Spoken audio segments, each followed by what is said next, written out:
Hello children, welcome to असा education. आज हम करेंगे सीबीएसई की दूसरी क्लास की हिंदी की किताब रिमझिम का 8वां चैप्टर तितली और कली। इसके हम करेंगे प्रश्न उत्तर। आइए देखते हैं कि आपका पहला प्रश्न क्या है। पहला प्रश्न है, तितली कली के पास क्यों गई थी। तो जो तितली थी वो कली के पास इसलिए गई थी ताकि वो उसके साथ खेल सके। तो तितली कली के पास उसे जगाकर खेलने के लिए गई थी। अगला प्रश्न है, तितली और कली ने क्या खेल खेला। तो तितली और कली ने पकड़म पकड़ाई का खेल खेला, एक दूसरे को पकड़ने का जो खेल था वो खेला। आपका अगला प्रश्न है कि तितली कली के पास कब गई होगी। सुबह, दोपहर, शाम। तुमने समय का जो अंदाज़ा है वो कैसे लगाया। तुमने जो आंसर दिया, तुमने जो समय बताया उसका तुमने अंदाज़ा कैसे लगाया। तो जो तितली है वो कली के पास सुबह गई होगी। तो हमने इसका अंदाज़ा कैसे लगाया, क्योंकि सुबह के समय क्या होता है, सारे फूल पौधे, जीव जंतु, पशु पक्षी उठ जाते हैं। इसलिए हमने अंदाज़ा लगाया कि तितली भी उसी समय गई होगी। तो सुबह के टाइम जो तितली थी वो कली के पास गई होगी।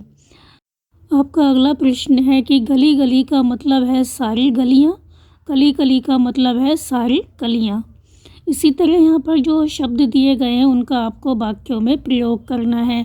जैसे घड़ी घड़ी, जगह जगह, घर घर, डाल डाल। तो घड़ी घड़ी का क्या मतलब होता है, प्रत्येक क्षण, मतलब बार बार। तो तुम घड़ी घड़ी बाहर क्यों देख रहे हो, मतलब बार बार तुम बाहर क्यों देख रहे हो।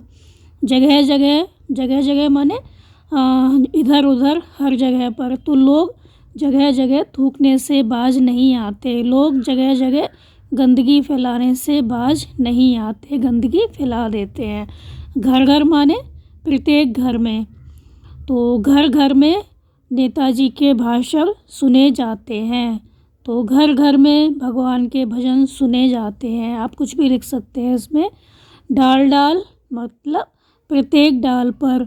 तो जो बंदर हैं डाल डाल पर कूद रहे हैं, मतलब जो डाले हैं प्रत्येक डाल पर कूद रहे हैं जो बंदर हैं। तो डाल डाल, तो जो बंदर हैं वो डाल डाल में जाकर कूद रहे हैं, या बंदर डाल डाल पर कूद रहे हैं। अब आपका जो अगला प्रश्न है वो है, कविता में से वे शब्द ढूंढो जो सुनने में कली जैसे लगते हैं। जैसे यहाँ पे लिखा है कली, भली। इसी तरह आपको कविता में और भी शब्द आए हैं, उनको यहाँ पर ढूंढ कर लिखना है। तो जो कविता में आए हैं वो हैं गली, खिली, चली। अगला प्रश्न है कि नीचे दिए गए शब्दों जैसे कुछ शब्द अपने मन से जोड़ो। बोलो, तितली, डाल। तो बोलो का हो जाएगा तोलो, खोलो। तितली का हो जाएगा मितली, तिल्ली। डाल का हो जाएगा बाल, पाल, ढाल, माल। कुछ भी लिख सकते हैं। आपका जो अगला प्रश्न है वो है, महक तुम्हें अच्छी भी लग सकती है और बुरी भी। अच्छी लगने वाली महक को कहेंगे, बुरी लगने वाली महक को कहेंगे। तो जो खुशबू होती है वो अच्छी भी होती है और गंदी भी होती है। तो जो अच्छी खुशबू होती है उसको क्या कहते हैं, और जो गंदी खुशबू होती है उसको क्या कहते हैं, जो आपको अच्छी नहीं लगती। तो अच्छी लगने वाली महक को हम कहते हैं खुशबू, और जो महक हमें अच्छी नहीं लगती उसको हम कहते हैं बदबू। तो अच्छी लगने वाली जो महक होती है उसको हम कहेंगे खुशबू, और जो महक मतलब जो स्मेल है वो हमें अच्छी नहीं लगती उसको हम कहते हैं बदबू। आपका जो अगला प्रश्न है कि ऐसी चीज़ों के नाम लिखो जिनकी महक तुम्हें पसंद है और जिनकी पसंद नहीं है। तो कौन सी ऐसी चीज़ें हैं जिनकी खुशबू तुमको अच्छी लगती है और कौन सी ऐसी चीज़ें हैं जो तुम्हें अच्छी नहीं लगती, जिनकी महक तुमको अच्छी नहीं लगती है। तो ऐसी बहुत सी चीज़ें होती हैं जिनकी महक हमको अच्छी नहीं लगती। तो हमको कौन कौन सी चीज़ें हैं जो उनकी महक अच्छी लगती है। तो जो चमेली के फूल होते हैं उनकी महक हमको बहुत अच्छी लगती है। रात की रानी के जो फूल होते हैं उनकी महक हमें बहुत अच्छी लगती है। खाने की खुशबू है उनकी महक हमें अच्छी लगती है। आइसक्रीम की खुशबू है उसकी महक हमें अच्छी लगती है। शैम्पू होते हैं उनकी महक हमें अच्छी लगती है। इत्र होते हैं उनकी महक हमें अच्छी लगती है। परफ्यूम होते हैं उनकी महक हमें अच्छी लगती है। और पसंद नहीं है तो हमें पसीने की जो खुशबू होती, महक होती है वो अच्छी नहीं लगती। जो जुराबें होती हैं गंदी, उनकी महक हमें अच्छी नहीं लगती। और जो नाली होती है उसकी जो महक होती है वो हमें अच्छी नहीं लगती। और कूड़े की महक हमें अच्छी नहीं लगती। जो गंदगी होती है, कूड़ा करकट होता है जहाँ पर, उसकी महक हमें अच्छी नहीं लगती। तो हमें कूड़े की महक अच्छी नहीं लगती है। आपका अगला प्रश्न है कि तुम्हारे आसपास ऐसे कौन कौन से फूल हैं जिनकी बहुत तेज़ महक है, बहुत तेज़ जिनकी खुशबू आती है। तो हमारे आसपास बहुत से ऐसे फूल हैं जिनकी महक बहुत तेज़ है, जैसे गुलाब के फूल, मोगरा, इस तरह के जो फूल हैं उनकी महक बहुत तेज़ है। आपका अगला प्रश्न है तुम्हारे घर में किस किस तरह की महक आती है, जैसे साबुन या तेल की महक गुसल खाने से आती है। इस तरह से तुम्हारे घर में और कौन कौन सी महक आती है। तो हमारे घर में तरह तरह की महक आती हैं, जैसे रसोई घर में से विभिन्न तरह के खाने की महक आती है, सरसों के तेल की महक आती है, प्याज की महक आती है, अदरक की महक आती है, लहसुन की महक आती है। ऐसे ही जो बगीचा है उसमें से फूलों की महक आती है। और कमरे में से जब सफाई होती है तो फिनाइल की महक आती है। और पिताजी के पास से इत्र की महक आती है, सिर पर लगाने वाले तेल की महक आती है। आपका अगला प्रश्न है खेलने के लिए जो कली थी वो तुरंत जाग गई, तुम किस काम के लिए तुरंत जाग जाओगी और किस काम के लिए जागना पसंद नहीं करोगी। तो हम जाग जाएंगे, जब हमें बाहर खेलने के लिए कहा जाएगा तो हम फटाफट जाग जाएंगे। तो बाहर खेलने के लिए जागेंगे, खाना खाने के लिए जागेंगे, घूमने के लिए जागेंगे, स्कूल जाने के लिए जागेंगे।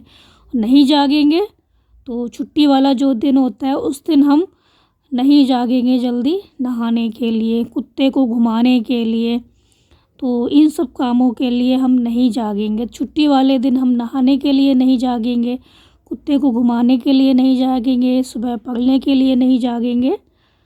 तो छुट्टी के दिन हम क्यों नहीं जागेंगे नहाने के लिए, क्योंकि छुट्टी के दिन सुबह उठकर नहाने के लिए हम नहीं जागेंगे, क्योंकि आराम से देर तक सोएंगे और छुट्टी का आनंद उठाएंगे।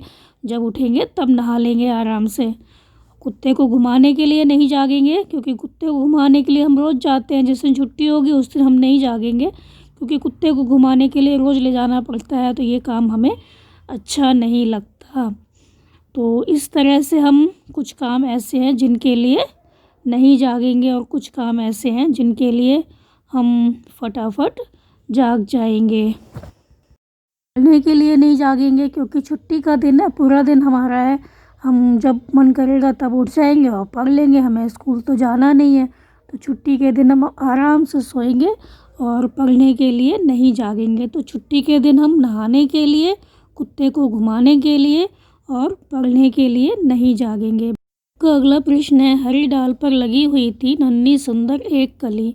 कविता में पौधे की डाल हरे रंग की बताई गई है।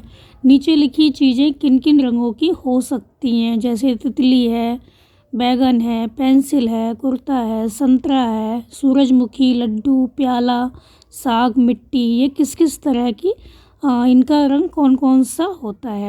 तो जो तितली होती है वो हल्के हरे रंग की होती है, गुलाबी, पीली, काली, भूरी, बहुत से रंगों की होती है। बैगन जो होता है बैंगनी रंग का होता है और हल्के हरे रंग का होता है। पेंसिल होती है तो वो बहुत से कलर की होती है, काली, लाल, सुनहरी या सिल्वर कलर की होती है, बहुत से रंगों की होती है।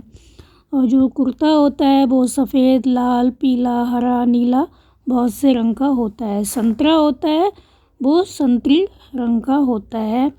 और जो सूरजमुखी का फूल होता है वो पीले रंग का होता है, गहरे पीले रंग का होता है, उसके बीच में काले रंग के बीज होते हैं। और लड्डू जो होता है वो पीले रंग का होता है। प्याला जो होता है वो किसी भी रंग का हो सकता है, काला, सफ़ेद, लाल, नीला, पीला। और जो साग होता है वो हरे रंग का होता है।